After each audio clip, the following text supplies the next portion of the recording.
BPL শেষ হয়েছে, চিটাগংকে হারিয়ে টানা দ্বিতীয়বারের মতো শিরোপা জিতেছে বরিশাল। কিন্তু ক্রিকেটারদের ব্যস্ততা কমেনি।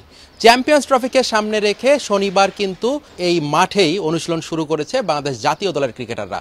যদিও আজ 4 থেকে 5 জন ক্রিকেটার অনুশীলন করেছেন, তাদের মধ্যে ছিলেন জাকের আলী অনিক, মুস্তাফিজ, জুনিয়র সাকিব, তামিম, এরাই মোটামুটি আজকে অনুশীলনে এসেছিল।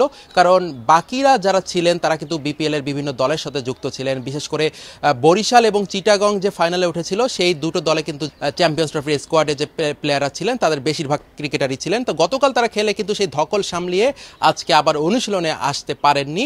আগামীকাল অথবা আগামী পরশু থেকে তাদেরকে দেখা যাবে মাঠে। তো চ্যাম্পিয়ন্স ট্রফি কিন্তু এবার 19 তারিখ থেকে মাঠে গড়াবে চ্যাম্পিয়ন্স ট্রফির প্রথম ম্যাচ, এবং যেখানে উদ্বোধনী ম্যাচে কিন্তু পাকিস্তান নিউজিল্যান্ড খেলবে, করাচিতে সেই ম্যাচটা হবে। আর তারপর দিন অর্থাৎ 20 ফেব্রুয়ারি বাংলাদেশ ভারতের সাথে খেলবে দুবাইয়ে ম্যাচ হওয়ার কারণ এবারের যে চ্যাম্পিয়ন্স ট্রফিটা সেটা কিন্তু হাইব্রিড মডেলে হচ্ছে। আর পাকিস্তান এবং দুবাই মিলে, ভারত যেহেতু পাকিস্তানে গিয়ে খেলতে রাজি হয়নি সে কারণেই ভারতের ম্যাচগুলো দুবাইয়ে হচ্ছে।